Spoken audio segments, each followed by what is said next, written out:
Ukraine cannot be excluded from discussions aimed at ending the war and remains on an irreversible path to NATO membership, UK Prime Minister Keir Starmer has emphasized. In a call with Ukrainian President Volodymyr Zelensky on Friday, Starmer reiterated that there can be no talks about Ukraine without Ukraine, and pledged the UK's unwavering concrete support for as long as it is needed. This statement comes in the wake of former US President Donald Trump's surprise announcement that he had initiated peace talks with Russian President Vladimir Putin, sparking fears that Kiev might be left out of negotiations. The situation has been fraught with complexities and uncertainties, especially given the recent comments from US Defense Secretary Pete Hegseth, who had earlier suggested that Ukraine's goal of joining NATO was not a realistic outcome. However, he later retracted this statement following a significant backlash. The UK, in contrast, has been steadfast in its support for Ukraine, with Starmer fully backing its aspirations for NATO membership. A Downing Street spokeswoman provided a detailed summary of the call between Starmer and Zelensky. The Prime Minister began by reiterating the UK's concrete support for Ukraine, for as long as it is needed, she said. He was unequivocal that there can be no talks about Ukraine without Ukraine. The Prime Minister also emphasized the UK's commitment to Ukraine being on an irreversible path to NATO, as agreed by allies at the Washington summit last year. In another development, Starmer also spoke with Trump about his forthcoming visit to the US in an impromptu call on Thursday.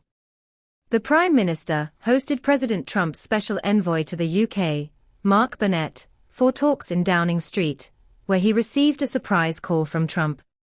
This interaction underscores the ongoing efforts to maintain dialogue and cooperation between the UK and the US on matters of global importance.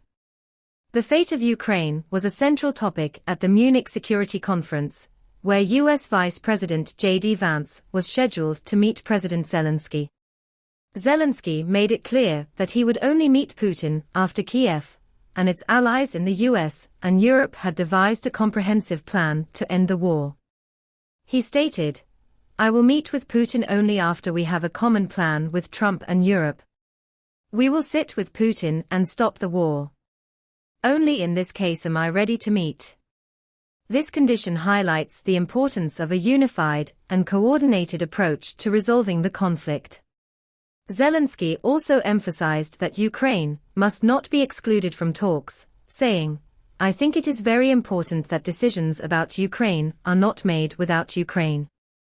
We will never accept it." He further urged allies to maintain pressure on Russia, stating, "Putin is definitely not preparing for negotiations. He is preparing to continue deceiving the world. That is why there must be unified pressure from all who value life, pressure on the aggressor. Russia must be held accountable for its actions." Foreign Secretary David Lammy provided further context on the discussions in Munich. "I was very encouraged in our conversations about Ukraine," he said. "All of us have this desire to bring this horrendous war to an end. We share the view that there has to be an enduring peace. We recognize that this cannot be Minsk 3.0. This has to be a serious negotiated peace, and there was an agreement that Zelensky and the Ukrainians have to be part of that negotiated deal. Negotiations have not yet begun." Meanwhile, Vance used his speech at the conference to criticize European leaders over illegal migration and free speech.